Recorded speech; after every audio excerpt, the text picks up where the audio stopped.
Hello there, welcome back to the channel. In this video, I'll show you how you can add a Square payment to your Wix website. For this, first go to wix.com and log into your account. Then open the site dashboard where you want to add your Square payment. So now after opening the dashboard, from left hand menu, select settings. Now after selecting settings, select accept payments from here.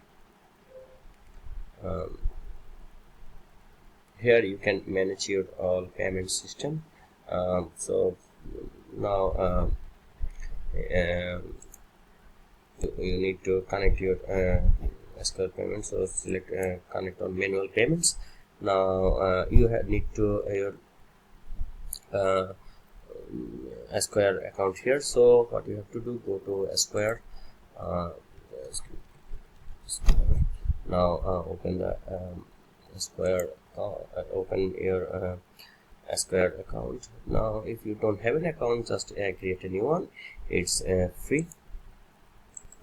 Now after opening Square, just connect with your Wix website and it will be added to your Wix website, and mark it as your current payment method, and that's how you can add a Square payment to your Wix website.